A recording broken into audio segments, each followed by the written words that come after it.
ओम कर्पण्यदोषोपगतस्वभावगवृच्छामित्तं धर्मसमूढचेतः श्रेयस्या निश्चितं ब्रूहि तन्मे शिष्यस्ते अहं छाति मां तां प्रपन्नम्।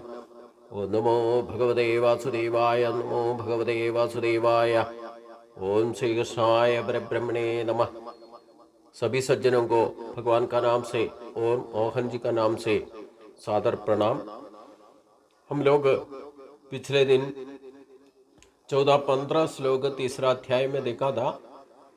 अभी आगे भगवान बताता है ये दुनिया में इस प्रपंच का सभी प्रवर्तन जो है, जो कर्म सृष्टि का व्यवहार जो है यज्ञ में प्रतिष्ठित है। ये ठीक तरह से समझने के लिए भगवान सूचना दिया है, क्योंकि इसी प्रकृति के साथ अनुकूल बर्ताव करने से ही हमारा जिंदगी संपन्न हो सकता है। वही भगवान बता रहा है, एवं प्रवर्तितम चक्रम नानुवर्तय अधिकया अखायुरिंद्रियारामो मोखम पार्थस्य जीवति। मतलब जो भी मनुष्य जो भी यज्ञ करता है, यज्ञ कर्म का द्वारा ही सहज भावना से ही कर्म करना है। वो अपना धर्म होने दो या दूसरे से करवाने वाला धर्म होने दो या कर्म होने दो, सभी मिलजुल के करने वाला होने दो, सभी ये सृष्टि का परिपालन व्यवस्थिति यज्ञ कर्म में भगवान ने ईश्वर का सानिध्य में प्रतिष्ठित है। इसलिए इसी यज्ञ कर्म चक्र को चलाना मनुष्य का कर्तव्य है। अगर इसको ठीक तरह से कोई भी परिपालन नहीं करता हो तो उसका जिंदगी व्यर्थ हो जाएगा, वो प्रारब्ध में पड़ जाएगा। इसलिए 10 सृष्टि भगवान ने किया तो उसमें 8 सृष्टि जो है महत तत्व के साथ अष्ट ऐश्वर्य का जीने का जो भी जीवन का साधना जो है उसका जो भी है वृद्धि के लिए, समर्थि के लिए धन धान्यादि पुत्र पौत्रादि आदि सब कुछ परिपालन व्यवस्थिति में सम्मिलित करके उनको जीने का जो कुछ भी उपाधि चाहिए वो सब कुछ कामधेनु का रूप में, इष्ट भोग का रूप में भगवान देते ही रहता है। उसको ठीक तरह से हमें संबल समर्थी में मंगल स्वरूप बना करके हम समर्थी में आसानी से जिंदगी बीतना चाहता तो भगवान ने जो कुछ भी व्यवस्थिति बताया उसी यज्ञ कर्म चक्र को चलाना मनुष्य का धर्म है। उसी को ठीक तरह से जो अनुवर्तित करते हैं वो सकल पापों से मुक्त और करके भगवान का पास जाने का योग्य बन जाएगा। अगर हम इंद्रिय विषयों का भोग सुख में रमित होकर के उसी के पीछे भागते रहेगा, जिंदगी बर्बाद करेगा, उसको जिंदगी बर्बाद हो जाएगा, व्यर्थ हो जाएगा करके भगवान बताया है। यस्तु आत्मा रतिरेव स्यात् आत्मतृप्तस्य मानव आत्मन्येव च संतुष्टः तस्य कार्यं न विद्यते। क्योंकि जो भी मनुष्य आत्मरति के साथ, आत्म संतृप्ति के साथ, आत्म संतुष्टि से अपना जो कर्म करते रहता है उसको प्रत्येक रूप से कोई भी कर्म करने का जरूरत नहीं है। मतलब जो आत्मा स्वरूप को जान के आत्मा बोध के अनुसार आत्मा राम बनकर के आत्मा तृप्ति से अपना कर्तव्य कर्मों को संतुष्ट रूप से जो परिपालन भगवान का इच्छा अनुसार करता है, उसको काम करने का भी नहा करने का भी कोई प्रत्येक फायदा नहीं होगा।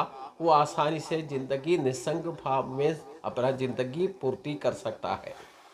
वो उसका अनुभूति अद्वैत अनुभूति होगा, बोल के आत्मानंद मिलेगा करके भगवान बता रहे। वो आत्मानुभूति में शाश्वत सुख को प्राप्ति करके पूर्ण संतृप्ति होकर के अपना जिंदगी को अनुभव करके अत्युच्च आध्यात्मिक अवस्था में पहुंच जाएगा, वही ब्रह्मनिष्ठा कहा जाता है, ब्रह्मानंद कहा जाता है। अयाल वो आदमी पूरी तरह से स्वतंत्र हो सकता है। उसको कर्म कर्म कर करेगा या ना करने से भी उसको कोई कर्म बंधन नहीं पड़ेगा। नैव तस्य कृदानार्थो न कृतेनेक कश्चिन न चास्य सर्वभूतेषु कश्चिदर्थव्यपाश्रया। उसी तरह का आत्माराम जो बनेगा, आत्मा तृप्त जो बनेगा इस दुनिया में, उसको जो कर्मों से प्रत्येक फायदा कुछ भी हासिल करने का नहीं है, फिर भी वो कर्म कर्म करते ही रहेगा। जैसे कि मैंने कर्म करते रहता है, उसी को कोई भी जीवी के साथ में कोई आश्रित तो किसी में, प्रपंच सृष्टि में कोई भी वस्तु में, सृष्टि का अवस्था में किसी को भी ना किसी वस्तुओं का पीछे आश्रित नहीं होता है। वो अपना पूरा स्वतंत्र रूप से आत्मसंतति से अपना जिंदगी बीत सकता है। तस्मात् सक्त सततम कार्यम कर्म समाचरासक्तो ह्याचरन् कर्म परमात्मोदि पुरुषः। इसलिए आसक्ति रहित कर्तव्य कर्म नी आप अपने आप करो। इसलिए अर्जुन को भगवान बताया है, आसक्ति छोड़कर मतलब विरक्त होकर के निसंग भाव में अपना कर्तव्य कर्म को संपूर्ण करो।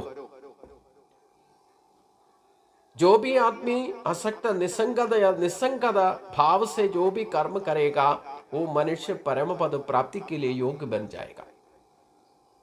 हे अर्जुन, इसलिए तुम विरक्त होकर के निसंग भाव में अपना कर्तव्य कर्म को संपूर्ण करो।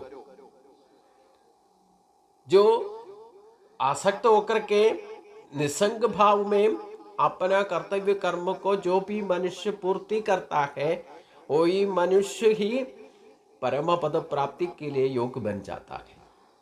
हमें सभी लोगों को अर्हता है, वो ब्राह्मण होने दो, क्षत्रिय होने दो, वैश्य होने दो, शूद्र होने दो, या स्त्री होने दो, पुरुष होने दो, जो मनुष्य को विशेष बुद्धि के साथ जो भी जन्म लिया है, वो सभी को भगवान का ये परम पद प्राप्ति के लिए अर्हता है। लेकिन अर्हता कभी योग्य नहीं है, योग्यता नहीं बनेगा। योग्यता हमने हासिल करना है। जो हासिल करेगा वो परम पद प्राप्ति में पहुंच जाएगा। उसको आसानी से, हमने तो कुछ न कुछ जन्म से लेकर मरने तक कुछ न कुछ काम करना ही करना है। वो भगवान का इच्छा का अनुसार, आपका भगवान का शासन का अनुसार अपना कर्तव्य कर्म को पूर्ति करो, आसानी से हम भगवान के पास पहुंच जाएगा। एक कर्म एक तरीके से करने से उसमें हमें हमारा फ्यूचर अच्छा हो जाएगा। अगर हमें भौतिक आश्रय के साथ भौतिक भोग सुख के लिए उसी कर्म को दूसरी तरीके से करेगा, तो उसमें पाप सर्व पाप ही बन जाएगा। एक ही कर्मों अच्छी तरह से भगवान ने जो हमें मार्ग दिया है, उसी हिसाब से अनुशासन के अनुसार हम कर्तव्य कर्म को करने से हम परम पद पहुंच जाएगा, वो योग्यता बन जाएगा। उसी काम को अपना मर्जी से करने से क्या होगा, हम फिर कर्म बंधन में, प्रारब्धन में पड़ जाएगा। फिर दोबारा इसी भूमि में जन्म लेकर के चक्कर काटना पड़ेगा। इसमें कौन सी ऑप्शन हम लेना है करके सोच समझ कर लेना। इसी के लिए स्वतंत्र हमें भगवान ने दोनों तरफ का बात बताया, नेगेटिव भी बताया, पॉजिटिव बताया। हमने कौन सी रास्ता चूज करना है, कैसे काम करना है, जिंदगी को कैसे फायदा में जाना है करके हम खुद सोचना। शाश्वत फायदा चाहिए, वो अपना भोग सुख के लिए प्रत्यक्ष फायदा प्रेयस चाहिए, श्रेयस चाहिए। श्रेयस चाहिए तो भगवान का अनुशासन का अनुसार, अनुष्ठान के अनुसार, जो प्रकृति के साथ अनुकूल और करके अपना कर्तव्य कर्म को पूर्ति करके भगवान के पास पहुंच सकता है। उसी के लिए एक उदाहरण के साथ अगले श्लोक में भगवान बता रहा है, कर्मण्यैव हि संसिद्धिमास्तिदा जनकादया लोक संक्रघमेवापि संपश्यन् कर्तुमर्हति। इसलिए भगवान सबसे अच्छा एक, जैसे कि भगवान परम पद प्राप्ति के लिए क्या करना चाहिए बताया है, उसी अनुशासन के अनुसार जो भी जिंदगी सफल बनाता है वो जरूर परम पद प्राप्ति के लिए योग्य बन जाएगा, परम पद प्राप्ति उनको मिलेगा ही मिलेगा। वैसे ही एक राजा था जनक महाराजा, वो भी त्रेता युग में श्री राम का काल में एक राज्य को संभाल करके राजर्षि बनते हुए ऐसे जिंदगी पूरी तरह से एक राजा का तौर पर अपना कर्तव्य कर्म को पूर्ति करके परम पद प्राप्ति किया था। इसलिए भगवान में अभी गीता बताते टाइम भी ये जनक महाराजा को रोल मॉडल बनाने के लिए बोल रहे हैं हम लोगों को। जैसे सब कुछ करते हुए निसंग भाव में अपना कर्तव्य कर्म को पूर्ति करके गीता शासन के अनुसार जिंदगी संपूर्ति करके पूर्ण सुख भोग सब कुछ अनुभूति करके अद्वैत अनुभूति में अपना मोक्ष प्राप्ति किया हुआ एक राजर्षि था जनक महाराजा। इसलिए इसी को रोल मॉडल बनाने के लिए भगवान बता रहे ऐसे कई लोग हैं भारतवर्ष में। भारत का नाम से हम समझना चाहिए, भारत नाम क्यों बोला जाता है, कैसे नाम आया भारत का, किसी ऋषि का नाम था या किसी राजा का नाम था, ये तो जरूर है। हम तो रोल मॉडल बनाने के लिए भारतवर्ष में भारत कैसे किया नाम मिला हुआ है। भारत का नाम सब 3 अक्षर का उद्देश्य लक्ष्य एक है, भाव से प्रपंच का सृष्टि का व्यवहार का भाव राग ताल होता है। मतलब वेदों को अनुसार हमने पिछले दिन ने भगवान ने बताया था prescribed Vedas, all the actions prescribed depend upon the prescribed Vedas. Vedas अनुशासन करता है कर्म कांड, वो फलस्वरूप भी है, वो मोक्ष प्राप्ति के लिए भी रास्ता दिखाता है। इसलिए कोई भी एक्शन के लिए वेद शास्त्र के अनुशासन में करना चाहिए करके भगवान ने पिछले दिनों का प्रकृति का अनुकूल हमें जीने के लिए जो कुछ भी बताया, बारिश कैसे होता है बताया, तो depend upon the prescribed action बताया, डिपेंड अपॉन दी वेदास। तो वेदास में क्या बताता है, जो ऋग्वेद मंत्रों से हमारा मन को स्टेबिलिटी लाने के लिए एकाग्र बना करके हम कर्तव्य कर्म को करने का तरीका, यज्ञ कर्म का संपूर्ण करने का तरीका यजुर्वेद में बताया गया है। उसका मंत्रों द्वारा जो कुछ भी ईश्वर समर्पण का द्वार पर जो कोई यज्ञ कर्म संपूर्ण करने का तरीका, एक तो मन को स्टेबिलिटी लाकर बुद्धि को सिद्धप्रज्ञ बना के बुद्धि को स्थिर करके चित्त शक्ति को ऊपर उठा करके अपना कर्तव्य कर्म को भाव राग ताल के साथ हम संपूर्ण करने का तरीका यजुर्वेद में बताया गया है। उसका हम कोई भी हरकत करता तो प्रापंचिक रूप से एक भाव राग ताल का स्वरूप से ही करता है। हमारा श्वास का गति देखो, हमारा हृदय का चलन, जो भी चाल चलन है, हम पैदल चलता तो भी उसमें भाव राग एक ताल के साथ ही राग के साथ एक भाव के साथ में चलता है। मतलब प्रपंच में जो कुछ भी एक्शन चलता है सामवेद का अनुसार ही शब्द ब्रह्म नाद के साथ ही मिलता है, उसका भाव राग के साथ। मतलब हमें जो कुछ भी प्रपंच में हरकत होता है उसका भाव राग ताल का बारे में उसका संक्षिप्त रूप में सामवेद में बताया गया है। जो संगीत होने तो नृत्य होने तो हम कोई ताल मेल जो भी वाद्य का यूज करते हैं उसमें भी नाद ब्रह्म या शब्द ब्रह्म भी हम सुनाई देता है, तो वो डिपेंड अपॉन दी सामवेदास, उसी में अधिष्ठान है। तो उसी में कोई भी मतलब ऋग्वेद मंत्रों से अपना मन को परिपक्व करने के लिए और यजुर्वेद मंत्र के यज्ञ कर्म का संपूर्ण करने के लिए उसी का जो कर्म होगा, एक्शन होगा, तो उसका भाव राग ताल अधिष्ठान सामवेद के अनुसार ही होता है। तो ये 3 वेद का कैसे प्रयोग होता करके हम वेदों में बताया है, वो प्रिस्क्राइब्ड एक्शन बोलने से यही बताया गया है। उसी के अनुसार प्रकृति का अनुकूल होकर के हम कोई भी कर्तव्य कर्म का करना है। हमारा चाल चलन तो हमारा रोज का जिंदगी होने तो उसमें जो कुछ भी हरकतें हम करते हैं तो ये प्रकृति का अनुकूल आना चाहिए, प्रतिकूल नहीं। प्रतिकूल होने से हमें चक्कर में डालेगा। इसलिए भगवान ने जो कुछ भी अनुशासन का व्यवस्थिति में वेद शास्त्र के अनुसार हमें कृत्य निष्ठा पंचशील के अनुसार कर्तव्य कर्म को करने का तरीका अभी बताया है। यही तो कर्म योग है। वो प्रकृति का अनुकूल होना चाहिए, कभी प्रतिकूल नहीं होना चाहिए। इसलिए बोला है एवं प्रवर्तितम चक्रम नानुवर्त्य अकीतया।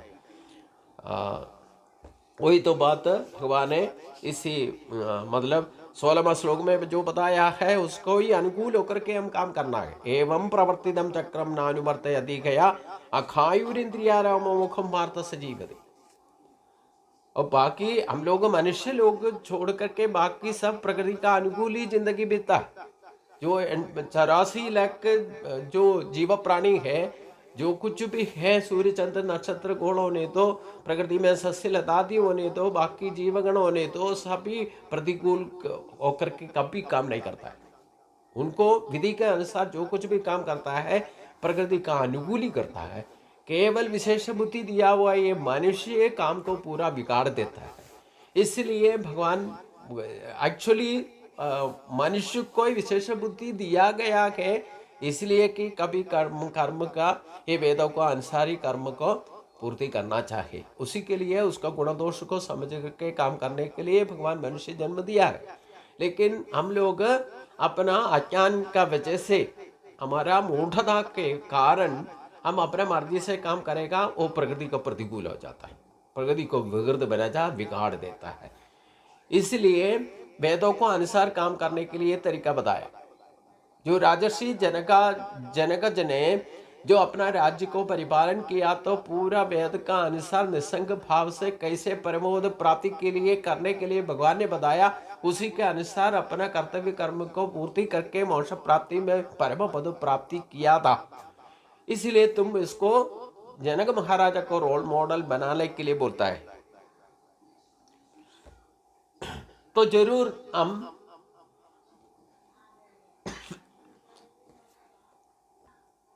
अगर हमने वेद शास्त्र के अनुसार ये 3 वेदों का अनुसार काम करने से भी, कितना भी श्रद्धा स्वरूप हम लोग काम करने से भी उसमें कुछ न कुछ गलती आगे पीछे हो सकता है।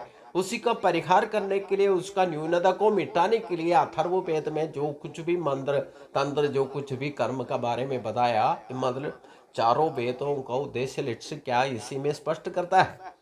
इसी के अनुसार राज्य का परिपालन करके संपूर्ति करके परम पद प्राप्ति किया हुआ है कि राजर्षि को तुम रोल मॉडल बनाओ करके अर्जुन को बता रहे, तो हम लोगों को बता रहे करके हम समझना चाहिए। इसलिए जनक जैसे राजर्षि कर्म योग को इसी तरह से मैंने जो कुछ बताया उसी तरीके से करके वो परम पद प्राप्ति हासिल किया था। इसलिए लोग उपकारार्थ या लोग सेवार्थ सोच करके तुम अपना कर्तव्य कर्म को इसी प्रकार संपूर्ण करो। इसलिए हम लोग किसको रोल मॉडल बनाना चाहिए, हम सोचना चाहिए। हमारा जिंदगी में हम कैसे योगस्थ कुरु कर्माणि संकम त्यक्त्वा धनजया सिद्ध सिद्धो समो भूत्वा समत्वम योग उच्यते। पिछले अध्याय में भगवान में कर्मकांड बताते वक्त कैसे योगावस्था में सिद्धि को प्राप्त कर सकता है, यह सर्वोत्तम योगी कैसे बन सकता है करके बताया था। ऐसे एक योगी बनकर के अपना राज्य को ठीक तरह से परिपालन करके परम पद प्राप्ति करके किया हुआ आदमी का जिंदगी को ठीक तरह से समझो, रोल मॉडल बनाओ। उसको निसंग भाव से कर्तव्य करने का कैसे रोल मॉडल बनाना है भगवान पिछले श्लोकों में बताया था। जो तस्माद सक्त सततम कार्यम कर्म समाजरा सक्तो ख्याचरन कर्म परमाप्नोति पुरुष। जो आसक्ति के बिना अपना कर्तव्य कर्म को करके आसक्त भाव में निसंग होकर के जो कर्तव्य कर्म करेगा वो मनुष्य जरूर परम पद प्राप्ति के लिए योग्य बन जाएगा। वैसे एक योगी बना था जनक महाराजा। गीता का महात्म्य बताते वक्त भी भगवान विष्णु भी जनक महाराज को हमें रोल मॉडल बनाने के लिए सूचना दिया था। अभी गीता बताते टाइम दोनों वक्त हम देखना, वराह पुराण में गीता का महात्म्य बताते वक्त विष्णु और भूमि देवी का संवाद का बीच में भी जनक महाराज को उधर याद किया, और उसको उसी टाइम वक्त ही महात्म्य बताते वक्त भी हम लोगों को बताया इसी को रोल मॉडल बनाओ। तो अभी गीता बताते टाइम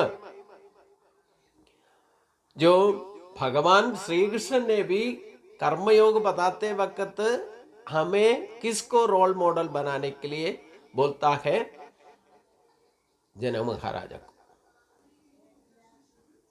आजकल जो राष्ट्र का परिपालन करने वाला जो मंत्री जनों ने, तो जो भी अपना सरकार ऑफिसों में काम करने वाला जो भी रिस्पॉन्सिबल आदमी है, जो पंचायत प्रेसिडेंट ने तो, या जिला कलेक्टर होने तो, या एक राष्ट्र का कोई भी मंत्री होने तो, प्रधानमंत्री होने तो, राष्ट्रपति होने तो, जो लोग राष्ट्र में सर्वोत्तम माना जाता है, जो भी होने तो, इसी को ही रोल मॉडल बनाने के लिए भगवान करता है। किसको? जनक महाराज को। इसलिए हम लोग भी अपना आत्म संरक्षण, जीव संरक्षण करके अपना परिवार को संरक्षण देना, तो भी इसी को रोल मॉडल बना सकता है। तो समूह को भी संरक्षण करना ही, ऐसे परिवारों में यही शासन व्यवस्था हम रोल मॉडल बना करके चलाएगा तो समूह संरक्षण आसानी से हो सकता है। यही इसी को तो राम राज्य वो कहा जाता है। इसमें भी एक बात हम याद रखना है, भगवान कृष्ण ने जब हमें रोल मॉडल बनाने के लिए बोलते, तो राम को रोल मॉडल बनाने के लिए क्यों नहीं बोला है? जनक महाराज को रामायण में हम कितना भी गहन रूप से भी उसको पढ़ने से भी उसमें जनक महाराज के बारे में इतना विस्तार से कोई विवरण नहीं दिया है। राम का और रावण का बारे में जो भी राम कथा हम सुनेगा तो उसमें राम को ही मुख्य रूप से प्रकट किया है, उसका कथा कीर्ति सुनाए दिया है। लेकिन जनक महाराजा को सीता का पिता होने के बावजूद भी उनका सविशेष ही अवस्था में रोल मॉडल बनाने के लिए रामायण में कभी नहीं कहा गया है। लेकिन महाभारत में जो गीता बताते वक्त भगवान कृष्ण ने जनक महाराज को रोल मॉडल बनाने के लिए बोला है हमें। इसका बात का अंदर हम समझना चाहिए। इसलिए हम अपना खुद का आत्म संरक्षण होने दो, जीव संरक्षण होने दो, हमारा परिवार का संरक्षण होने दो, इस दुनिया का संरक्षण, समूह संरक्षण होने दो, उसको जनक महाराज को रोल मॉडल बना करके उसको उसी तौर पर हम कर्तव्य कर्म को संपूर्ण करने के लिए भगवान बताता है। उसी को हमारा जिंदगी में अनुशासन में अल्पमात्र भी हम अनुसरण करने से, कभी अनुकरण नहीं करना है। हम भगवान का बात को, अनुशासन को अपने तौर पर प्रायोगिक तल में हम खुद करना है, कभी अनुकरण नहीं करना। वो जनक महाराज को होने दो और किसी को होने दो, अनुकरण भाव में नहीं करना है। यांत्रिक रूप से अनुकरण करने से उसका फायदा नहीं मिलेगा। उसका अनुशासन को हम अनुसर अपना जिंदगी में हम प्रायोगिक तल में सोच समझ के कैसे प्रयोग करना, युक्ति सहज को उसको हम जिंदगी को बनाना कोशिश करना चाहिए, उसी के लिए प्रयत्न करना चाहिए। ये भगवान का अनुग्रह से, आशीर्वाद से हम कर सकता है कि उसमें कोई संदेह नहीं। इसका आगे भगवान क्या बताता है करके हम अगले दिन सोचेंगे। सभी को नमस्कार।